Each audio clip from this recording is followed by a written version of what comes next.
الحمد للہ وکفا والصلاة والسلام علی عباده الذین اصطفیٰ خصوصاً علی افضلہم وخاتم النبیین محمد الامین وعلی آلہ وصحبہ اجمعین اما بعد فاعوذ باللہ من الشیطان الرجیم بسم اللہ الرحمن الرحیم الحمد للہ رب العالمین الرحمن الرحیم مالک یوم الدین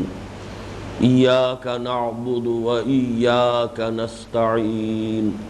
اہدنا الصراط المستقیم صراط الذین انعمت علیہم غیر المغضوب علیہم ولا الضالین آمین رب اشرح لي صدري ويسر لي امري واحلل عقدة من لساني يفقهوا قولي اللهم ربنا الهمنا رشدنا واعذنا من شرور انفسنا اللهم ارنا الحق حقا وارزقنا اتباعه وارنا الباطل باطلا وارزقنا اجتنابه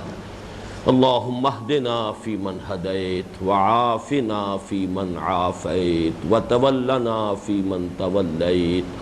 وبارک لنا فیما اعطیت آمین یا رب العالمین۔ اس وقت جو ہم سورہ فاتحہ کا مطالعہ کر رہے ہیں تو وہ مطالعہ قرآن حکیم کے منتخب نصاب کے ضمن میں اس کے درس خامس کی حیثیت سے، اسی لیے میں نے پہلی دو نشستوں میں خاصا وقت لیا ہے کہ اس درس میں جو اس کا ربط ہے خاص طور پر درس ثالث سے، سورہ لقمان کے دوسرے رکوع کے مضامین سے جو گہری مناسبت ہے سورہ فاتحہ کو، اس کو میں نے بار بار نمایاں کیا ہے تاکہ وہ جو ایک منطقی سلسلہ ہے مضامین کا، جس طرح کہ یہ ایک تدریج کے ساتھ یہ مضامین جو ہے وہ پھیل رہے ہیں، تفصیل کی طرف آ رہے ہیں، تو اس کا جو تسلسل ہے اور اس میں جو تدریج ہے اور اس میں جو منطقی ربط ہے اس کا سرا ہاتھ سے چھوٹنے نہ پائے۔ چنانچہ ایک پوائنٹ میں نے عرض کیا تھا کہ سورہ لقمان کے اس دوسرے رکوع میں ایک بڑا ہی مرکزی لفظ ہے شکر، کہ حکمت کا بنیادی تقاضا یہ ہے کہ انسان اللہ کا شکر ادا کرے۔ وَلَقَدْ آتَيْنَا لُقْمَانَ الْحِكْمَةَ أَنِ اشْكُرْ لِلَّهِ۔ اب سورہ فاتحہ میں شکر سے بات ذرا آگے بڑھی، وہاں انشکر للہ ہے، یہاں الحمدللہ ہے۔ حمد کا لفظ جو ہے جیسا کہ میں نے عرض کیا تھا، اگرچہ اس کا نیوکلیس، اس کی بنیاد، اس کی جڑ جو ہے وہ شکر ہی ہے، لیکن یہ کہ یہاں دائرہ وسیع ہو جاتا ہے۔ حمد کے مفہوم میں شکر کے ساتھ ثنا کا مفہوم بھی داخل ہے۔ ثنا کہتے ہیں کسی کی خوبی کو بیان کرنا، خواہ اس سے آپ کو کوئی فائدہ پہنچا ہو یا نہ پہنچا ہو، کوئی خوبی ہے، کوئی کمال ہے، کوئی حسن ہے، کسی بھی اعتبار سے اس کا ذکر کرنا۔ ثنا جیسا کہ میں نے عرض کیا تھا تثنیہ دو کو کہتے ہیں، ثنا کسی چیز کو موڑنے کو کہیں گے، تو ثنا یہ ہے کہ کسی کی خوبی اسی کے سامنے بیان کر دی جائے، یہ ثنا ہے، گویا کہ ہم نے اسے لوٹا دی، آپ کے اندر یہ خوبی ہے، آپ میں یہ حسن ہے، آپ میں یہ کمال ہے، آپ میں یہ اخلاقی برتری ہے، یہ ثنا ہے، چاہے اس سے براہ راست ثنا کرنے والوں کو کوئی فائدہ نہ پہنچ رہا ہو۔ تو ثنا اور شکر کو جمع کریں گے تو لفظ حمد بنے گا، اس پر تفصیل سے گفتگو ہو چکی ہے۔ اسی طریقے سے سورہ لقمان کے دوسرے رکوع میں یہ دو تصورات تو آ گئے تھے کہ نیکی نیکی ہے، بدی بدی ہے، فطرت انسانی ان کے مابین تمیز کرتی ہے، انہیں پہچانتی ہے علیحدہ علیحدہ، نیکی معروف ہے، بدی منکر ہے۔ اس پر اضافی بات یہ بھی آئی تھی کہ یہ چیزیں ضائع جانے والی تو نہیں ہیں، عبث تو نہیں ہے، نتیجہ نکلنا چاہیے، کوئی نہ کوئی اس کا نتیجہ برآمد ہونا چاہیے۔ یہ نیکیاں عبث چلی جائیں یا یہ کہ بدیاں جو ہے ان کا کوئی نتیجہ نہ نکلے، یہ بھی عقل انسانی اس کو قبول نہیں کرتی۔ یہ مضامین آگے چل کر جو ہمارا اگلا درس ہے اس ایمان کے مباحث میں، سورہ آل عمران کے جو آخری رکوع کی 6 آیات پر مشتمل ہے، یہ تدریجاً یہ اپنے نقطۂ کمال کو وہاں پہنچے گا مضمون، لیکن اسی تدریج کو نوٹ کرا رہا ہوں۔ سورہ فاتحہ میں ان دو باتوں پر 3 باتوں کا اضافہ ہوا۔ ایک تو معین طور پر بدلہ، دین کہتے ہیں بدلے کو، دین کا بنیادی مفہوم بدلا ہے، اسی لیے دین کو قرض کو دین کہتے ہیں، حروف اصلی وہی ہے، زبر زیر کا فرق ہے۔ دین وہ شے ہے کہ جو کسی کو دی جاتی ہے واپس لینے کے لیے، جبکہ ہدیہ ہو، ہبہ ہو، کوئی تحفہ ہو، جو بھی دے دیا گیا وہ دے دیا گیا، وہ واپس نہیں آتا۔ دین وہ شے ہے جو واپس آئے۔ اسی طرح بدلہ در حقیقت کہتے ہیں کسی عمل کے نتیجے کو جو اس عمل کے کرنے والے کو واپس ملتا ہے۔ تو یہاں پر لفظ دین آیا معین طور پر، گویا کہ ان دو بنیادی باتوں پر تیسری بات کا اضافہ ہوا۔ چوتھی بات کا اضافہ ہوا کہ اس بدلے کے دن کا، ایک فیصلے کا ایک دن معین ہے، مالک یوم الدین۔ یہ جو یوم الآخر ہے، جو ہمارے دوسرے درس میں ایمانیات کے ضمن میں ایمان باللہ کے فوراً بعد یوم الآخر تھا، وَلَٰكِنَّ الْبِرَّ مَنْ آمَنَ بِاللَّهِ وَالْيَوْمِ الْآخِرِ وَالْمَلَائِكَةِ وَالْكِتَابِ وَالنَّبِيِّينَ۔ تو معلوم ہوا کہ یہاں اب وہ یوم کا تعین ہوا کہ اس کا فیصلہ ہوگا ایک دن، ایک معین دن ہے۔ اس سے آگے بڑھ کر پانچویں بات اس میں آئی، یہ درجہ بدرجہ ہے، لَتَرْكَبُنَّ طَبَقًا عَن طَبَقٍ۔ پانچویں بات یہ کہ اس بدلے کے دن کا مختار مطلق اللہ ہے، کسی کے ہاتھ میں اختیار نہیں ہوگا۔ مالک یوم الدین، ایک ایک لفظ میں آپ دیکھ رہے ہیں کہ ایک ایک مفہوم کا اضافہ ہوتا چلا جا رہا ہے۔ جزا بدلے کے دن کا مالک و مختار مطلق، لمن الملک اليوم للہ الواحد القہار۔ یہ دو باتیں جو کل عرض کر چکا تھا، آج ایک تیسری بات بھی عرض کرنی ہے۔ سورہ لقمان میں آپ نے دیکھا کہ حضرت لقمان کی نصیحت، یا بنی اقم الصلاۃ۔ جب اللہ کو پہچان لیا ہے، اس کی توحید کو بھی سمجھ لیا ہے، اب اس کے ساتھ ایک رابطہ استوار رکھنا چاہیے۔ ہم اس پر تفصیلاً گفتگو کر چکے ہیں اس درس ثالث کے ضمن میں۔ یہاں نوٹ کیجئے وہ الصلاح کیا ہے، وہ یہی سورہ فاتحہ ہے، جو کل ہم نے حدیث قدسی کا مطالعہ کیا، قسمت الصلاۃ بینی و بین عبدی نصفین۔ وہ الصلاح، وہ نماز جو اب عطا کی گئی ہے محمد الرسول اللہ صلی اللہ علیہ وسلم کو، اس کا جزو لازم بلکہ جزو اعظم، بلکہ کہا جائے کہ اس کی اصل حقیقت یہی سورہ فاتحہ ہے جو ہمارا اس وقت کا درس ہے۔ اب آگے چلیے، میں نے کل یہ عرض کیا تھا کہ امام ابو حنیفہ رحمۃ اللہ علیہ کی جو رائے ہے، اور جس میں کہ مدینہ، بصرہ اور شام کے قراء بھی، ان کی رائے بھی شامل ہے، وہ یہ ہے کہ آیت بسم اللہ سورہ فاتحہ کا جز نہیں ہے۔ اس سے معین ہو جاتی ہے وہ ترتیب جو ہے، 7 آیات کیسے ہوں گی، پہلے 3 آیات، آخری 3 آیات، درمیان میں جو چوتھی آیت ہے وہ گویا کہ مرکزی بنتی ہے، بلکہ نصفین میں صحیح تقسیم تبھی ہوتی ہے۔ یہ بھی عرض کیا جا چکا ہے کہ پہلی 3 آیات اگرچہ آیات 3 ہے، جملہ ایک بنتا ہے، ایک پرنسپل کلوز ہے الحمدللہ، باقی اب اللہ ہی کی ایڈجیکٹیوز ہیں، ایڈجیکٹیو کلوزز ہیں، رب العالمین، الرحمن، الرحیم، مالک یوم الدین، یہ سب ایڈجیکٹیو کلوزز ہیں اس پرنسپل کلوز کے ساتھ کہ الحمدللہ۔ اسی طرح اہدنا الصراط المستقیم، یہ ہے جو آخری 3 آیات ہیں، ان میں پرنسپل کلوز صرف یہ اس ایک آیت پر ہے۔ اب صراط مستقیم ہی کی وضاحت، صراط الذین انعمت علیہم غیر المغضوب علیہم ولا الضالین، تو پہلی 3 آیات بھی ایک جملہ، آخری 3 آیات بھی ایک جملہ، وہ کلام خبریہ ہے اور اسمیہ ہے، یہ کلام انشائیہ ہے، درمیان میں جو جملہ ہے، جو آیت ہے، وہ 2 جملوں پر مشتمل ہے، اور یہ مرکزی آیت ہے۔ اس کو میں نے آج دوبارہ اسٹیبلش کیا، اس لیے کہ اب ہم اس چوتھی آیت کے ضمن میں کچھ آگے بڑھیں گے۔ یہ اس سورہ مبارکہ کی مرکزی آیت ہے، اور حیران کن امر یہ ہے کہ مولانا ابوالکلام آزاد مرحوم نے اگرچہ سورہ فاتحہ کی تفسیر ام القرآن کے نام سے لکھی ہے، بڑی مفصل، بڑے سائز کے 250-300 صفحات پر مشتمل ہے، اور واقعہ یہ ہے کہ وہ علوم و معارف قرآنی کا ایک انسائکلوپیڈیا ہے، اس میں کوئی شک نہیں۔ انشاء ادب کا بھی، اور ادب عالیہ کی ایک بہت اونچی مثال ہے، اس کا ادبی مقام جو ہے وہ کلاسکس میں شمار کیے جانے کے قابل ہے، لیکن حیران کن امر یہ ہے اس چوتھی آیت کے بارے میں انہوں نے کچھ نہیں لکھا۔ ربوبیت کے بارے میں لکھا، الوہیت کے بارے میں لکھا، رحمت کے بارے میں لکھا، اور پھر ہدایت کے بارے میں لکھا، لیکن دین کا جو عملی حصہ ہے وہ تو یہاں آ رہا ہے، عبادت، اس پر چند جملے ہیں، وہ بھی در حقیقت علیحدہ فصل کا عنوان قائم کر کے نہیں، اس آیت کا اس میں عنوان ہی نہیں۔ یہ بہت اہم نقطہ ہے، اس پر میں نے تفصیل سے گفتگو کی ہے اپنے ان دروس میں کہ جو آڈیوز کی شکل میں موجود ہیں۔ اب چونکہ اس وقت ہم اختصار سے کام لے رہے ہیں، لہذا میں نے صرف اشارہ کیا ہے، جن حضرات کو اس میں تفصیل میں جانے کی دلچسپی ہو وہ پھر ان کیسٹس کو سنیں۔ اس میں ایک نقطہ اور نوٹ کیجئے، پہلی 3 آیات میں جو بھی کلام ہے وہ تھرڈ پرسن میں ہے، غائب کے صیغے سے ہے۔ الحمدللہ، کل حمد، کل ثنا، کل تعریف کا سزاوار حقیقی اللہ ہے۔ یہاں خطاب نہیں ہے۔ الحمدللہ رب العالمین الرحمن الرحیم مالک یوم الدین ایک سٹیٹمنٹ ہے، ایک حقیقت کا اعتراف ہو رہا ہے،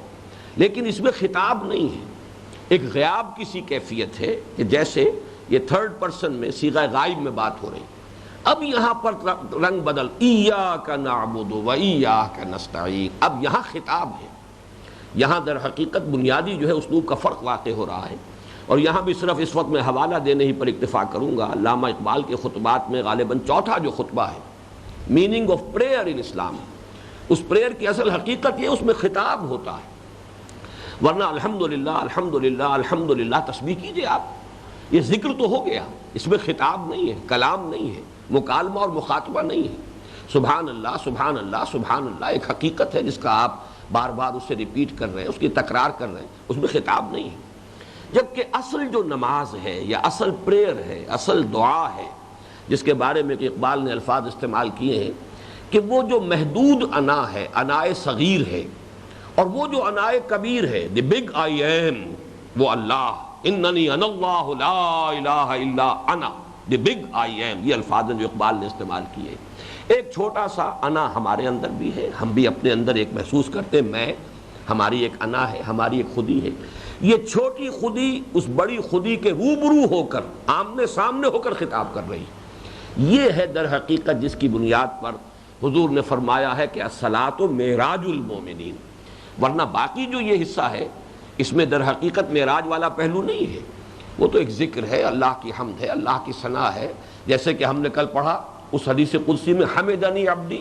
اثنا علی عبدی مجدنی عبدی، میرے بندے نے میری حمد کی، میرے بندے نے میری ثنا کی، میرے بندے نے میری تمجید کی۔ لیکن یہاں جو ہے معاملہ وہ در حقیقت اب خطاب کا ہے، یہ ہے معراج، الصلاۃ معراج المومنین، کہ یہاں مکالمہ، جیسے کہ نبی اکرم صلی اللہ علیہ وسلم کو وہ مخاطبہ و مکالمہ الہی جو ہے اس سے آپ مشرف ہوئے ہیں شب معراج میں، معراج کے موقع پر۔ اب آئیے اس میں ہم آگے چلتے ہیں۔ یہ جو ایک مرکزی آیت ہے، ایاک نعبد و ایاک نستعین، یہ بات عرض کی جا چکی ہے کہ یہ دو جملے ہیں، اصل شکل کیا ہے، نعبدو کا و نستعینو کا، لیکن چونکہ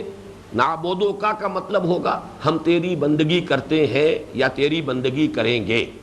حال اور مستقبل دونوں زمانے جو ہے فعل مضارع میں شامل ہیں، دونوں ترجمے ہو سکتے، تیری بندگی کرتے ہیں یا تیری بندگی کریں گے، لیکن اس میں مفعول جو ہے ضمیر مفعولی کا، اس کو مقدم کیا، ایاک نعبد، ہم صرف تیری ہی بندگی کرتے ہیں اور صرف تیری ہی بندگی کریں گے،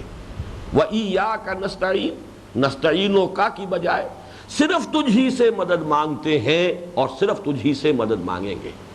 یہ جو اسلوب کا فرق ہو گیا یہاں پر، حصر کا مضمون آ گیا، اس نے اسے توحید کا رنگ دے دیا ہے۔ توحید فی العبادہ، ہم یہ اقسام شرک میں پڑھ چکے ہیں کہ تیسری جو قسم ہے بڑی شرک کی، وہ شرک فی العبادہ ہے۔ اللہ تعالیٰ کے حقوق تمام جمع کیے جائیں تو ایک لفظ عبادت میں سب کو سمویا جا سکتا ہے، ہاتھی کے پاؤں میں سب کے پاؤں۔ تو شرک فی الحقوق کیا ہے؟ شرک فی العبادہ۔ اسی کے ساتھ ہم نے یہ بھی پڑھا تھا کہ عبادت کا جوہر ہے دعا، حضور کی احادیث ہے، الدعاء مخ العبادہ، الدعاء هو العبادہ۔ تو اب آپ دیکھیے کہ اس ایک آیت کے اندر دونوں چیزوں میں توحید، وہ جو حضور کے خطبے میں آتے ہیں، یا ایھا الناس وحدوا اللہ فإن التوحید رأس الطاعات، اے لوگو اللہ کی توحید کرو، بلکہ ترجمہ ہوگا ایک بناؤ اللہ کو، وحد اللہ، توحید باب تفعیل ہے، ایک بنانا، ایک کرنا، اور یہ عمل جاری رہے گا، ایک بناؤ ایک کرو۔ کسی درجے میں بھی اگر تمہارے طرز عمل میں کوئی شائبہ شرک کا ہے، اور پاک کرو اور صاف کرو، تمہاری توحید اور خالص ہوتی چلی جانی چاہیے۔ وحد اللہ، یہ وحد اللہ کا معاملہ ہے کہ یہاں پر دو توحیدیں آ گئیں، دو توحید عملی شمار ہوں گی۔ ایک توحید نظری ہے، توحید عقیدہ ہے، اللہ کے ساتھ کوئی شریک نہیں، نہ اس کے صفات میں نہ اس کی ذات میں، یہ تو توحید عقیدہ، توحید علمی، توحید نظری ہے۔ توحید عملی تو یہی ہے کہ اللہ کی بندگی میں کسی کو شریک نہ کیا جائے، اللہ کی عبادت میں کسی کو شریک نہ کیا جائے، وَلَا يُشْرِكْ بِعِبَادَةِ رَبِّهِ أَحَدًا، جو آخری الفاظ سورہ کہف کے، اور عبادت کا جوہر ہے دعا، لا تدعوا مع اللہ احدا، اللہ کے سوا کسی اور کو پکارو نہیں۔ تو در حقیقت یہاں اس اسلوب حصر کی وجہ سے توحید کا مضمون جو ہے، توحید عملی، وہ پورا کا مضمون یہاں پہ آ گیا ہے۔ اے اللہ، اے رب، ہم صرف تیری ہی بندگی کرتے ہیں اور کریں گے، اور صرف تجھ ہی سے مدد مانگتے ہیں اور مانگیں گے۔ اب ذرا اس پر اس اعتبار سے غور کیجئے کہ اگر ہم اس کا ترجمہ کریں حال میں، تو بظاہر تو یہ ہلکی بات معلوم ہوتی ہے، مستقبل کے اعتبار سے عہد بنے گا۔ حال میں ترجمہ کریں گے تو یہ ایک بیان ہے، اظہار حال ہے۔ اے اللہ، ہم ایسا کرتے ہیں، اے اللہ، ہم تیری ہی بندگی کرتے ہیں اور تجھ ہی سے مدد مانگتے ہیں۔ لیکن یہ کہ اظہار حال اگر آپ اس کو لیں گے تو یہ بہت قول ثقیل ہے، بڑی بھاری بات ہے۔ اس لیے کہ اگر ہم اپنے باطن میں جھانکیں تو ہمیں تو بہت سی بندگیاں نظر آ جاتی ہیں۔ ہم اپنی خواہشات کی بندگی کر رہے ہیں، ہم نہ معلوم کن کن بتوں کو پوج رہے ہیں، کہیں غیر شعوری، کہیں شعوری اعتبار سے، کہیں دولت کو پوج رہے ہیں، کہیں شہرت کو پوج رہے ہیں، کہیں کسی اور کو پوج رہے ہیں۔ تو یہ کہنا بہت مشکل ہے۔ اسی اعتبار سے یہ جو دعائے قنوت ہے مجھ پر یہ بڑی بھاری گزرتی ہے۔ اللہم انا نستعینک ونستغفرک ونؤمن بک ونتوکل علیک ونثنی علیک، بڑے بڑے دعوے ہیں یہ۔ ان دعووں کو کرتے ہوئے آدمی جو ہے چمی گویم مسلمانم کہ میں مسلمان ہوں، بے لرزم، تو مجھ پر لرزہ طاری ہوتا ہے۔ اس اعتبار سے بظاہر تو محسوس ہوتا ہے کہ حال میں ترجمہ کیا جائے تو وہ نسبتاً ہلکا ہے، لطیف ہے۔ میرے نزدیک در حقیقت اس اعتبار سے یہ ایک بہت بڑی جسارت ہے۔ بلکہ میں سوچ رہا تھا آج تو مولانا حالی کا وہ مصرع یاد آ رہا تھا کہ یہ بہت بڑی جرت ہے، پھر یہ بہت بڑا دعویٰ ہے، پھر ایسا دعویٰ نہ کیجیے گا۔ حالی کی بڑی مشہور نظم ہے، مجھے الفاظ سے یاد نہیں ہے۔ تو یہ ایک دعویٰ بن جاتا ہے، ادعا بن جاتا ہے، اللہ میں تیری ہی بندگی کرتا ہوں اور اے اللہ میں صرف تجھ ہی سے مدد مانگتا ہوں۔ تو اس میں اب ظاہر بات ہے تفصیل میں جانے کا موقع نہیں ہے۔ میں نے جو اقسام شرک میں ساری چیزیں، شرک فی العبادت کن کن چیزوں میں آ جاتی ہے، شرک فی المحبت، شرک فی الاطاعت، ان تمام چیزوں کے اندر اپنا جائزہ لے انسان، تو واقعہ یہ ہے کہ یہ کہنا بہت مشکل ہے، بہت مشکل ہے۔ البتہ اگر اسے مستقبل کے ساتھ لیجئے تو یہ تو چونکہ ایک ہونے والی بات ہے، ایک عہد ہے، ایک معاہدہ، بھاری تو پھر بھی ہے، بڑا بھاری معاہدہ ہے، بہت بڑا عہد ہے جو اللہ سے کیا جا رہا ہے۔ اے اللہ، صرف تیری ہی بندگی کریں گے اور صرف تجھی سے مدد مانگیں گے۔ لیکن ایک تو یہ کہ یہ مستقبل سے متعلق بات ہے، اس اعتبار سے ہلکا ہو گیا معاملہ، اور اسی کو ہلکا کر دیا ہے۔ اس کے فوراً بعد جو ٹکڑا آ گیا، وَإِيَّاكَ نَسْتَعِينُ، پروردگار ہمیں پورا احساس ہے کہ ہم کتنا بھی چاہیں نہیں کر سکیں گے تیری بندگی جب تک کہ تیری اعانت شامل نہ ہو، تیری تائید، تیری توفیق، تیری تیسیر، تیری نصرت، تیری اعانت اگر ہوگی ہمارے ساتھ تبھی ہم کر سکیں۔ یہی ہے در حقیقت وہ بات جس کی بنا پر کہ حضور کا یہ معمول تھا کہ آپ کے جو اذکار مسنونہ ہیں نماز کے بعد کے، ان میں ہے اللہم اعنی علی ذکرک و شکرک و حسن عبادتک، اے اللہ میری مدد کر کہ میں تجھے یاد بھی رکھ سکوں، تیرا ذکر کر سکوں جیسے کہ تیرے ذکر کا حق ہے، اور اعنی علی ذکرک و شکرک، تیرا شکر ادا کر سکوں، اور یہ کہ تیری عبادت کا حق ادا کر سکوں خوبصورتی کے ساتھ، حسن عبادت، تو تیری مدد ہوگی، تیری نصرت ہوگی، تبھی میں پورا ہو سکوں گا۔ العزم منی والاتمام من اللہ، ارادہ میں کر رہا ہوں، اے اللہ میں عہد کر رہا ہوں، میں نے پہچان لیا ہے تو ہی رب ہے، تو ہی مالک ہے، میں نے جان لیا ہے تیرے ہی حضور میں حاضری ہے، جواب دہی کے لیے تیرے ہی سامنے پیش ہونا ہے اور تیری ہی بندگی کرنی ہے، یہ باتیں میں نے پہچان لی، لیکن عملاً اس پر پورا اترنے کے لیے میں تیری مدد کا محتاج ہوں۔ ایاک نعبد و ایاک نستعین۔ باقی اب اس میں کچھ تفصیل میں جانا، عبادت کا مفہوم کیا ہے، چند جملوں میں پھر دہرا رہا ہوں، یہ باتیں بار بار آ چکی ہیں کہ عبادت کے بارے میں جمہور جو محققین ہیں لغت کے، انہوں نے کہا العبادت التذلل، کسی کے سامنے عاجزی کرنا، گڑ گڑانا، بچھ جانا، اس کے سامنے اپنے آپ کو گرا دینا، بچھا دینا، یہ عبادت ہے۔ البتہ اسی عاجزی اور تذلل کا ایک پہلو یہ بھی ہے کسی کا غلام بن جانا، لیکن غلامی کا دنیا میں تصور یہ ہے کہ یہ فورسڈ ہوتی ہے، اگرچہ اس کے لیے بھی لفظ جو ہے عبد قرآن مجید میں آیا ہے، چنانچہ حضرت موسیٰ علیہ السلام کے قول میں بھی آیا ہے اور فرعون کے قول میں بھی آیا ہے، ان کے باہمی مکالمے جو قرآن مجید میں نقل ہوئے ہیں۔ جب حضرت موسیٰ علیہ السلام دربار فرعون میں آئے ہیں پہلی مرتبہ اور دعوت آپ نے پیش کی ہے، تو فرعون کا یہ قول نقل ہوا سورہ مومنون کی آیت نمبر 47 میں، فَقَالُوا أَنُؤْمِنُ لِبَشَرَيْنِ مِثْلِنَا وَقَوْمُهُمَا لَنَا عَابِدُونَ۔ وہ تمام سردار جو تھے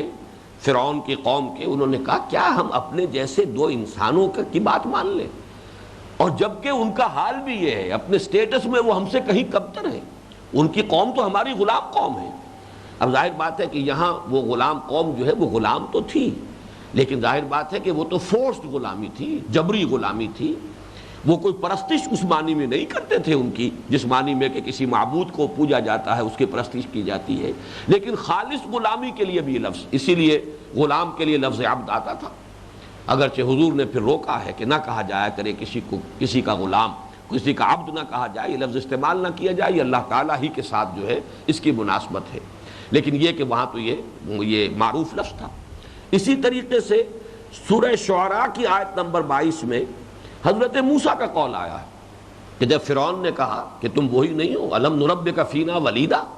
کیا تم وہی نہیں ہو اے موسیٰ جو ہمارے ہاں پلے ہو، ہمارے ٹکڑوں پر تمہاری پرورش ہوئی ہے، ہم نے تمہیں پالا موسیٰ اپنے ہاں جبکہ تم چھوٹے سے بچے تھے۔ تو اس کا جو جواب دیا حضرت موسیٰ علیہ السلام نے، وَتِلْكَ نِعْمَةٌ تَمُنُّهَا عَلَيَّ أَنْ عَبَّدْتَ بَنِي اسرائیل،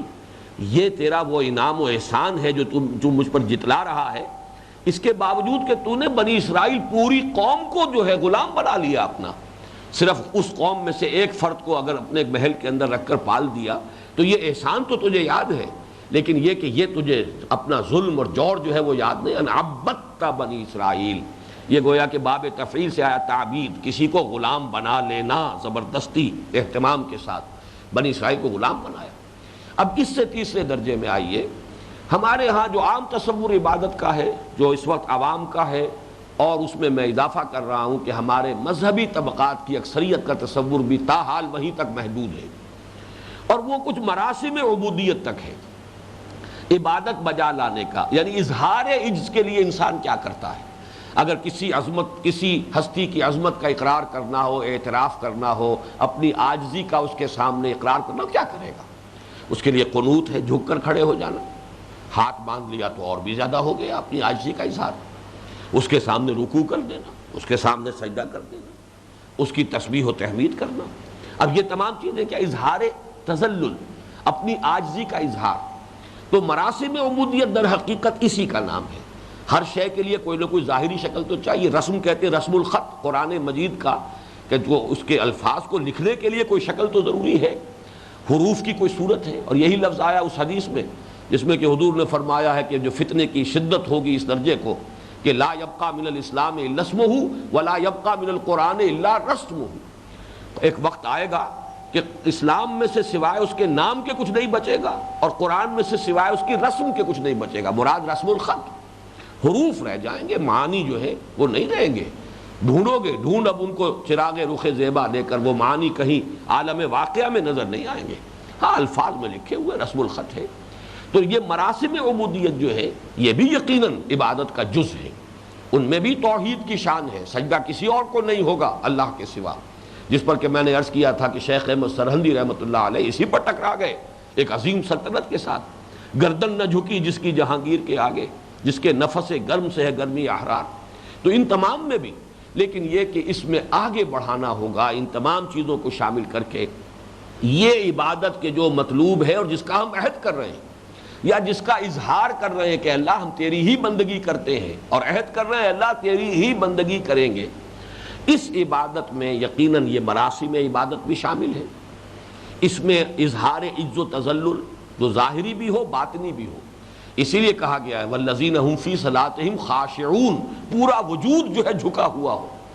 پھر اس میں پوری اطاعت جو ہے اس عبادت کا جسد ظاہری ہے، اور اس میں چوتھی چیز کا اضافہ ہوگا، وہ پوری اطاعت جو ہے وہ محبت کے جذبے سے، جذبہ شکر سے سرشار ہو کر، جیسا کہ میں نے متعدد مرتبہ اب بھی دہرایا ہے ان نشستوں میں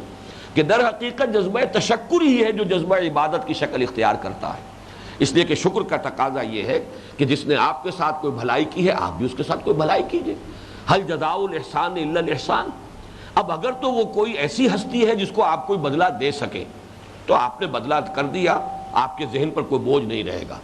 لیکن یہ کہ اگر کوئی ایسی ہستی ہے سورج ہے اسے کیا بدلہ دیں گے آپ؟ اس کی تمازت سے فائدہ اٹھا رہے ہیں، بدلہ کیا دیں گے؟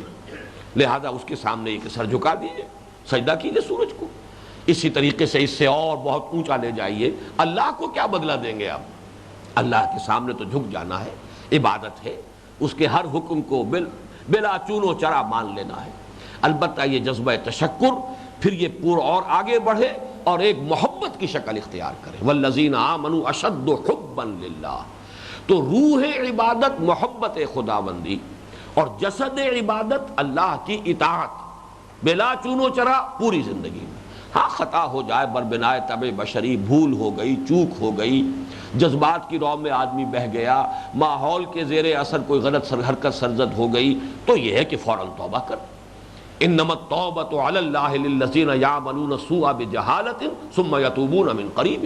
اللہ نے اپنے ذمے لیا ہے ایسے اپنے بندے کی توبہ کو قبول کرنا، اپنے اوپر گویا کہ واجب کر لیا ہے۔ جو کہیں جہالت میں، نادانی میں، جذبات کی رو میں بہہ کر کوئی غلط حرکت کر بیٹھے، لیکن پھر جلد ہی توبہ کر لے، ڈیرا نہ لگا لیں وہاں، وہیں پر جو ہے اوڑھنا بچھونا بنا کر نہ بیٹھ جائیں، بلکہ جو وقتی طور پر لغزش ہو گئی ہے فوراً توبہ کر لیں۔ یہ توبہ اللہ کو بہت عزیز ہے، بہت پسند ہے۔ بہت ہی سمجھ کے شان کریمی نے چن لیے قطرے جو تھے میرے عرق انفعال کے، لیکن جان بوجھ کر زندگی کے کسی ایک گوشے میں بھی اگر اسے مستثنیٰ کر دیا اللہ تعالیٰ کی اطاعت سے، تو شرک فی الاطاعت ہو گیا۔ شرک فی الاطاعت در حقیقت شرک فی العبادت ہے۔ تو یہ تمام تصورات ذہن میں تازہ کر لیجئے۔ اسی طرح وَإِيَّاكَ نَسْتَعِينُ، اب یہ نستعین میں نوٹ کیجئے، اعانت باب افعال ہے، کسی کی مدد کرنا، استعانت باب استفعال ہے، کسی سے مدد طلب کرنا۔ اسی وزن پر اسی باب سے بہت سے الفاظ ہیں، در حقیقت کے جو مضمون اور مفہوم کے اعتبار سے وہ دروازہ بند کرواؤ، یہ ایک دوسرے سے بہت قریب ہیں۔ استعانہ، اسی کے ساتھ نوٹ کیجئے استعاذہ۔ استعاذہ کیا؟ کسی کے پناہ میں آنا۔ پناہ میں آنا بھی تو کسی کی مدد حاصل کرنے کے لیے، کسی کی پروٹیکشن حاصل کریں، استعاذہ۔ چنانچہ در حقیقت دو معوذتین جو ہیں وہ اسی کا ایک عکس ہے۔ یہاں ہم نے اللہ سے مدد طلب کی ہے، وہاں اللہ کی پناہ طلب کر رہے ہیں۔ قل اعوذ برب الفلق قل اعوذ برب الناس، یہ اس مصحف کا آغاز ہے اور وہ مصحف کی انتہا ہے اور اس کا اختتام ہے۔ تو در حقیقت اسی طریقے سے استغاثہ کہ کسی کی دہائی دینا، یعنی یہ کہ اس سے اس کی یعنی آدمی جو ہے اس سے داد طلب کرے، اس سے کہیں بے داد اگر ہوئی ہے تو اس سے انصاف طلب کرے، اس سے مدد طلب کرے، کسی ظلم کی داد رسی چاہے اس سے، تو یہ معاملہ استغاثہ۔ اسی طریقے سے استمداد، مدد طلب کرنا، استنصار، نصرت طلب کرنا، استدعاء، کسی کو پکارنا، یہ تمام الفاظ تقریباً ہم مانی۔ استعانہ کے ذیل میں ان تمام الفاظ کو جو ہے نوٹ کر لیجئے، استعانہ، استغاثہ، استعاذہ، استمداد، استنصار، استدعاء، یہ تمام در حقیقت کیا ہیں؟ یہ تمام چیزیں کلیتاً ذات باری تعالیٰ پر مرتکز ہوں گی تو توحید مکمل ہوگی۔ اس پر بھی تفصیل سے گفتگو اقسام شرک میں ہو چکی ہے کہ اگر آپ جو بھی مادی اسباب ہیں ان کے تحت کسی سے مدد مانگتے تو یہ شرک نہیں ہے۔ آپ کسی سے کہتے ہیں آپ پیاسے ہیں ذرا مجھے پانی پلا دیں، آپ نے اس سے مدد چاہی ہے، آپ نے اپنی تکلیف کو یا اپنی احتیاج کے رفع کرنے کے لیے کسی کو بلایا ہے، کسی کو پکارا ہے، کوئی حرج نہیں۔ اس میں بھی البتہ ایک لطیف مقام ایسا آ جاتا ہے کہ اگر انسان بہت ہی زیادہ گڑ گڑا رہا ہے اور کسی کے سامنے اپنی عزت نفس کا ڈھیلا کر رہا ہے، بار بار سوال دہرا رہا ہے،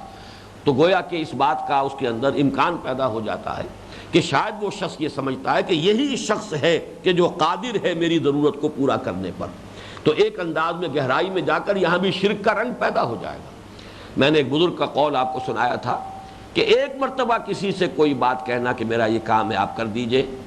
یہ تو در حقیقت سوال ہے، کوئی بری بات نہیں، آپ نے مدد چاہیے۔ دوسری مرتبہ کہنا یہ تذکیر ہے، یاد دہانی ہے کہ شاید بھول گیا ہو۔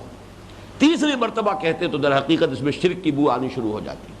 گویا کہ آپ نے سمجھ لیا کہ یہی قادر ہے آپ کی اس ضرورت کو پورا کرنے پر، آپ کا نفع نقصان شاید اس کے ہاتھ میں ہے، آپ کا خیر اور شر جو ہے اس کے اختیار میں ہے، جبکہ ایمان کا تقاضا لا حول ولا قوت الا باللہ، اپنی ضرورت جب بھی مانگو اللہ سے مانگو۔ اللہ کی انگلیوں کے مابین ہے تمام انسانوں کے دل، وہ جس کے دل میں چاہے گا ڈال دے گا اور آپ کی ضرورت پوری کر دے گا۔ یہ ایک بہت اونچا بلند مقام ہے توکل کا۔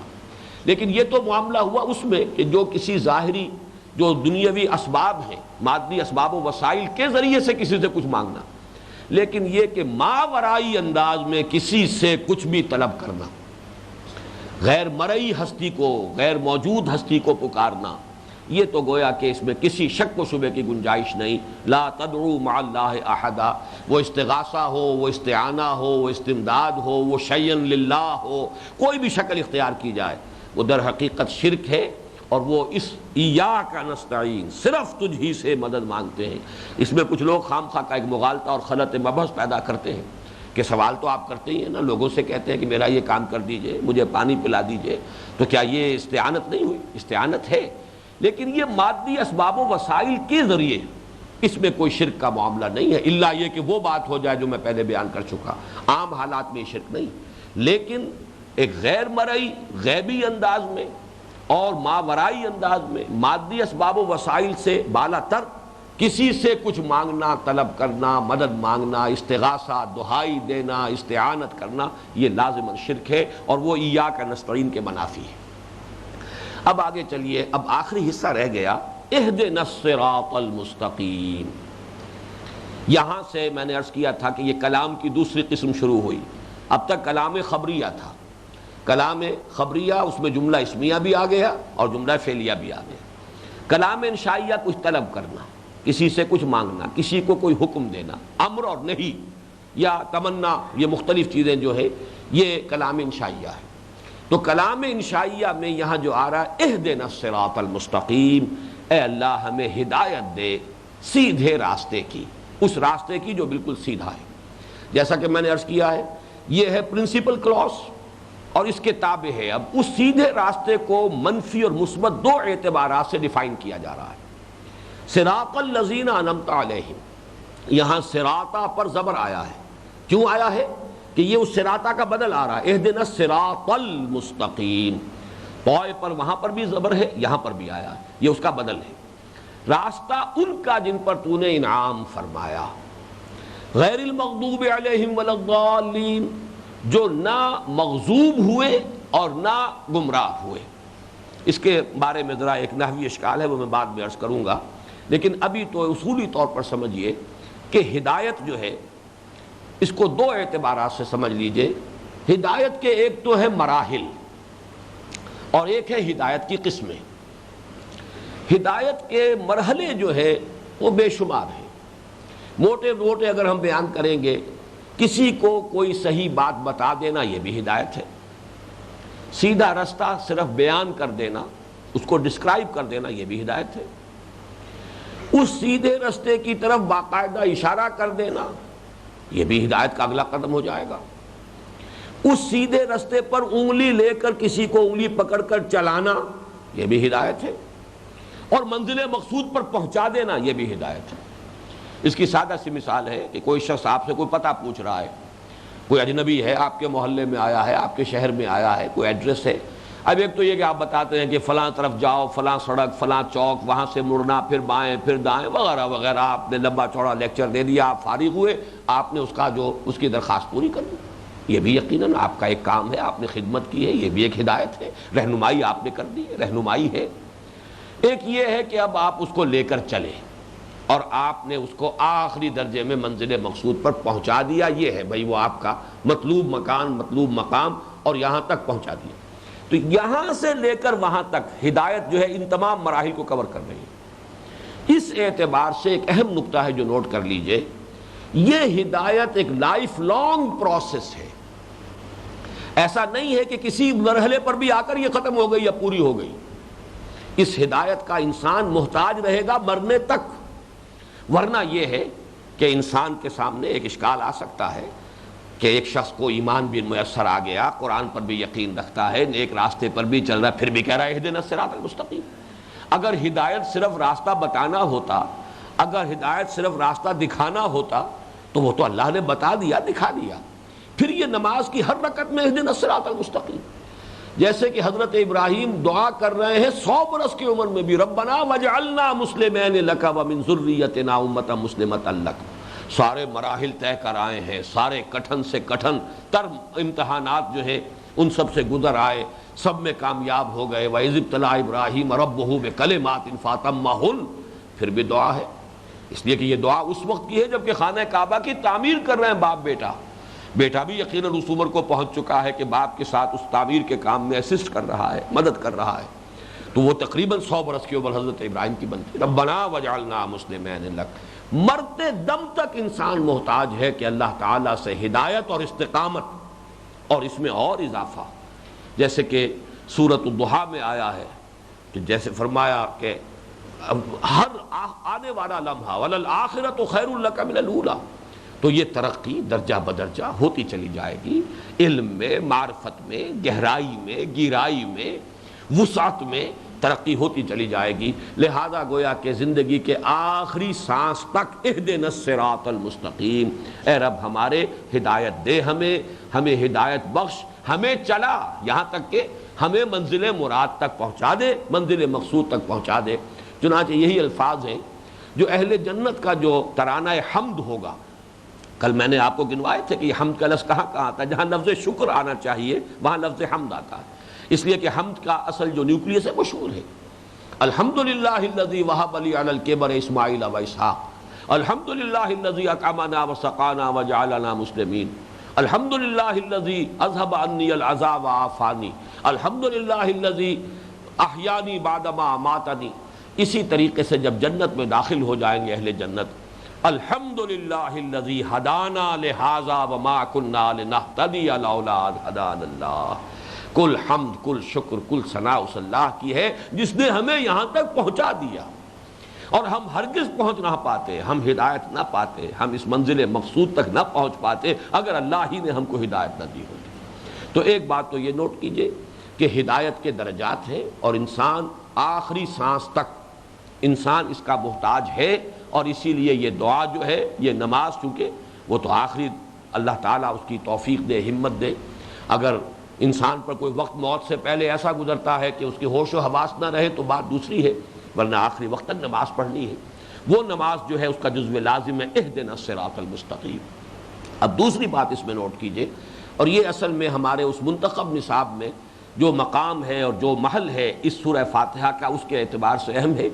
میں نے پہلی نشست میں کچھ تھوڑے سے اشارے اس کے بارے میں کیے بھی تھے، لیکن اب ذرا اس کو میں چاہتا ہوں کہ اس ہدایت کے جو مدارج ہیں اور اس کی جو قسمیں ہیں، لَتَرْكَبُنَّ طَبَقًا عَنْ طَبَقٍ، یہ ہدایت بھی تمہیں درجہ بدرجہ ملے گی، یہ بھی اچانک ایک دم نہیں ہو جائے گی، بلکہ اس میں بھی مراحل آئیں گے، مدارج آئیں گے۔ اس میں دو بنیادی جو ہے قسم ہدایت کی وہ اپنے ذہن میں رکھیے۔ ایک ہدایت ہے علمی، فکری، نظری، ایک ہدایت ہے عملی۔ اس نظری، فکری اور علمی ہدایت کے لیے اصل اپریٹس انسان کے اندر موجود ہے، فطرت، عقل، جس کو ہم بار بار کہتے ہیں ایک سلیم الفطرت انسان، سلیم العقل انسان۔ فطرت اصل میں کیا ہے؟ وہ روح ربانی جو انسان میں پھونکی گئی ہے، وَنَفَخْتُ فِيهِ مِن رُوحِي، یہ ہے در حقیقت کے جو انسان کو ان حقائق جو ہے اس کائنات کے گویا کہ ان کا خلاصہ اس کے اندر مضمر ہے۔ اس اعتبار سے جو نظری جو ہدایت ہے وہ تو انسان میں ہے، ودیت شدہ ہے،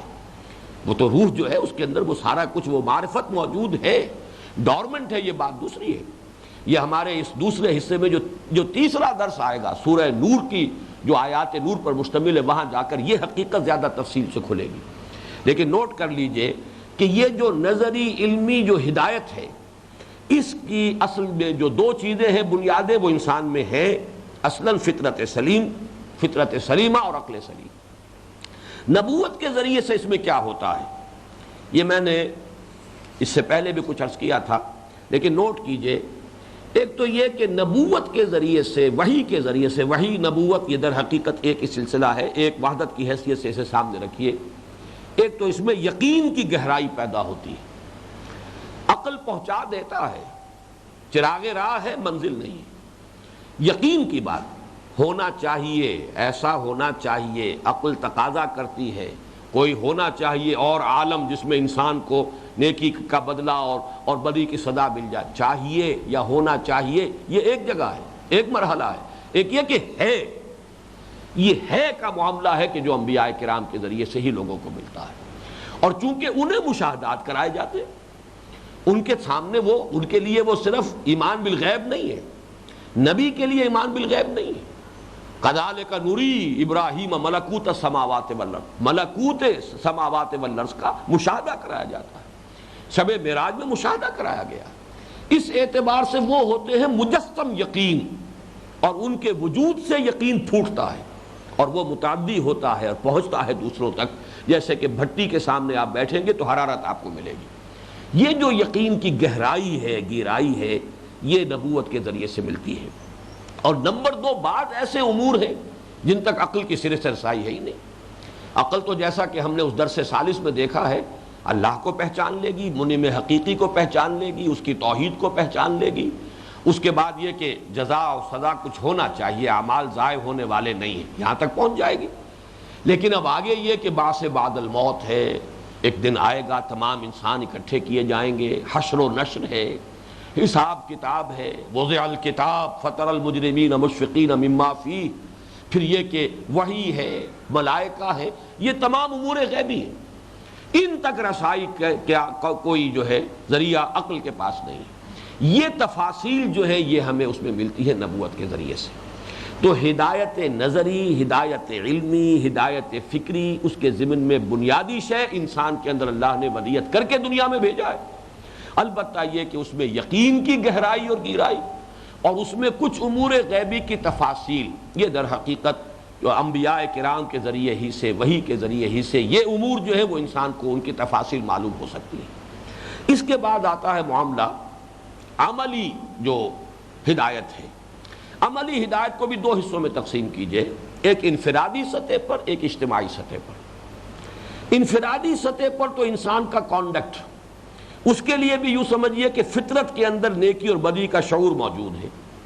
اندر سے استفت قلبک، اسی لیے فرمایا گیا اپنے دل سے پوچھو۔ یہاں اندھا بہرا انسان کو پیدا نہیں کیا ہے، جعلناہ سمیعا بصیرا، ہم نے اس کو باطنی بھی بصیرت دی ہے اور اس کو ظاہری بصارت بھی دی ہے۔ لہذا یہ جو ہے کمپس اس کے اندر موجود ہے، ڈائریکشن معین کرنے کے لیے، یہ نیکی کا ہے اور یہ بدی کا ہے۔ لہذا اس اعتبار سے بھی انسان کے اندر نیکی اور بدی کا شعور ودیت ہونے کی بنا پر جو اس کا ایتھیکل ایٹیچیوڈ ہے، دنیا میں جو اخلاقی رویہ اس کا ہے، اس کے لیے بنیادی مواد فطرت کے اندر موجود ہے۔ البتہ یہاں انسان محتاج ہے کس بات کا؟ اسے ایک توازن چاہیے۔ نیکی کے مختلف داعیات بھی غیر متوازن ہو سکتے ہیں، ان میں بھی ضرورت ہے توازن پیدا کی جائے۔ کسی وقت نیکی ہی حد اعتدال سے تجاوز کر کے ایک برائی کی شکل اختیار کر لیتی ہے، جس کی سب سے بڑی مثال جو ہے وہ دنیا میں رہبانیت کا نظام ہے، غیر فطری نظام۔ کوئی شخص یہ نہیں کہہ سکتا کہ وہ کوئی بدی کا جذبہ تھا، جذبہ تو خیر کا تھا،